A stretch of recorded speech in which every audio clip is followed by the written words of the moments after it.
à tous!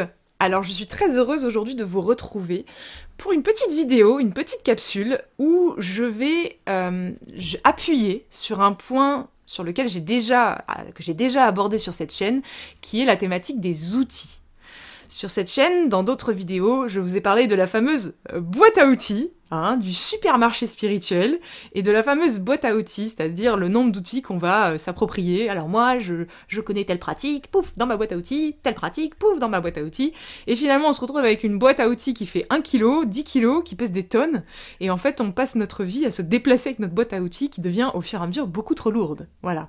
Puisque l'outil, quand il n'est pas utilisé, ne sert à rien, on est bien d'accord. Mais je veux vous apporter quelques précisions par rapport à ça. Parce que, et ça va rendre pas mal de personnes un peu schizo, mais c'est pas grave, il faut comprendre que l'outil est essentiel. Que l'outil est utile. Que l'outil est pas forcément essentiel ou indispensable, mais toujours est-il que l'outil est souvent, pour beaucoup de personnes, une porte d'entrée vers le monde spirituel. La plupart des personnes qui arrivent à des prises de conscience intérieures et qui sortent progressivement de la matrice pour venir s'ouvrir à cette dimension un peu plus élargie de la vie et de l'existence, et bien souvent cette porte d'entrée c'est un outil.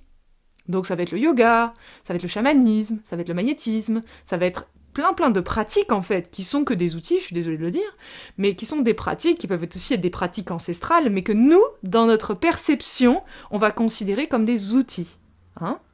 Et donc, je fais telle chose, et du coup, je me sens mieux, et du coup, ceci, et du coup, cela. Et en fait, la problématique là-dedans, c'est pas l'outil. La problématique, c'est nous. Qu'est-ce qui va se passer, pour être un peu plus précise? Il va se passer que, sur le chemin intérieur, quand on va commencer à ouvrir les portes de la spiritualité, et j'en ai déjà parlé de celui-là, mais le revoilà, quand on commence à ouvrir les portes de la spiritualité, eh bien, l'ego va se dissimuler dans le champ de la spiritualité. On appelle ça l'ego spirituel, j'en ai déjà parlé sur cette chaîne, mais là je voudrais vous faire un petit focus bien précis sur comment il prend votre pouvoir à travers l'outil. En gros, l'ego spirituel va arriver, et qu'est-ce qu'il va nous faire croire lui? Qu'est-ce qu'il veut l'ego spirituel? Il veut qu'on se sente mieux. Il veut que, par exemple, une information remonte à l'intérieur de moi, je me sens pas bien, je suis dans le drame, j'ai 1001 problèmes. L'ego spirituel va tout de suite nous dire « Ah, il faut que tu te sentes mieux, tiens, il y a tel outil, ça va t'aider à te sentir mieux. » Ça, c'est l'ego spirituel qui va parler. Comment guérit-on? Comment est-ce qu'on guérit de quelque chose? Comment est-ce qu'on transcende une souffrance? Eh bien, on transcende une souffrance lorsque cela est vu à travers les yeux de la conscience ou de la présence. C'est la présence qui guérit. Ce n'est pas l'outil qui guérit. L'outil est une porte d'accès pour venir accéder à cette présence. Est une porte d'accès qui, quand c'est utilisé en conscience, va permettre justement de mettre en lumière notre présence. L'outil va être, entre guillemets, ce qui va faire le lien entre la problématique et la présence, qui va nous permettre, comme un pont, de cheminer vers la présence. Et depuis cet espace de la présence, de pouvoir observer à travers les yeux de la conscience la problématique. Et donc, la transcender.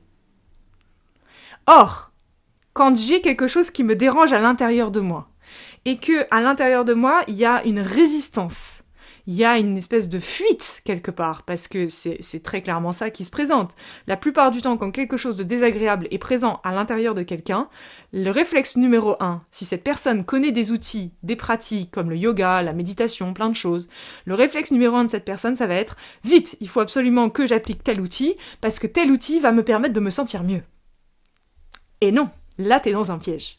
Parce que l'outil permet de développer les capacités d'observation, de concentration et de vigilance qui sont des capacités inhérentes à la conscience même, qui, elle, viendra observer et transcender la souffrance.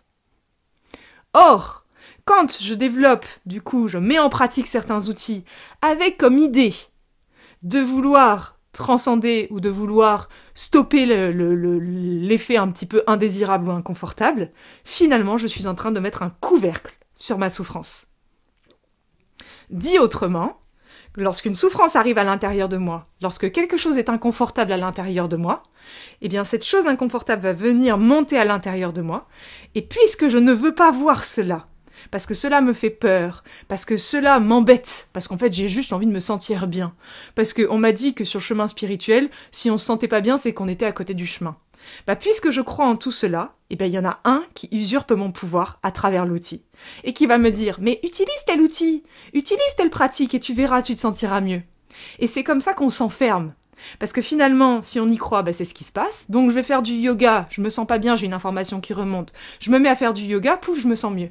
Et là, je me dis, ah, c'est bon, j'ai transcendé, j'ai trouvé un moyen de me sentir mieux, c'est donc que j'ai réussi, et ça, c'est encore l'ego. Alors que la vérité, c'est qu'en fait, je viens juste de mettre un couvercle sur une de mes souffrances. Et ce couvercle s'appelle l'outil. Et lorsque l'outil est utilisé depuis l'espace de l'ego, ça devient un couvercle à notre souffrance. Et ça nous empêche d'avancer sur le chemin. Je ne suis pas en train de dire que l'outil n'est pas nécessaire et indispensable.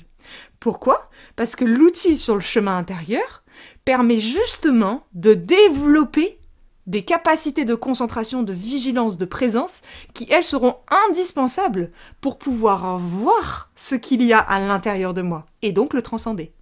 Non pas mettre un couvercle dessus, l'observer, ce qui est totalement différent. Donc par exemple, vous avez une souffrance ou quelque chose d'inconfortable qui remonte à l'intérieur de vous, soit vous faites le choix effectivement de mettre un couvercle dessus, de pratiquer un outil dans l'objectif de vous sentir mieux, ce qui est finalement remettre un couvercle dessus, ou soit vous avez le choix de vous dire « Ok, là, à l'instant présent, je me sens décentré. Je me sens pas très bien, je suis agité, je sens que je vais pas y arriver. » Très bien, dans ce cas-là, j'applique tel outil, par exemple récitation de mantra, exemple, ça peut être plein d'autres outils, mais c'est celui-là qui me vient en tête. Je vais me mettre à réciter des mantras. Pourquoi est-ce que je vais me mettre à réciter des mantras ? Parce que cela va me permettre de me recentrer dans la présence, dans la vigilance, et de venir me recentrer dans l'espace du cœur. Je vais réciter, ça va me donner du courage, ça va me donner la volonté pour aller au-delà de cette souffrance. Non pas la mettre de côté et me sentir mieux, non, pour me permettre de la voir.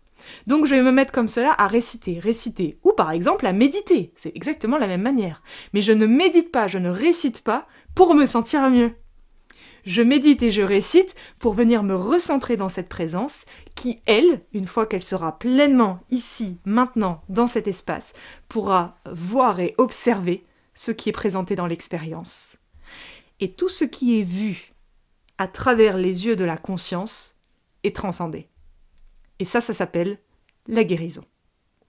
Donc voilà, c'est une courte vidéo pour juste vous transmettre cette légère précision que l'outil, c'est pas quelque chose de négatif ni de positif, tout dépend de l'espace depuis lequel on l'utilise. C'est toujours la même chose. Et ne donnez pas votre pouvoir créateur à l'outil.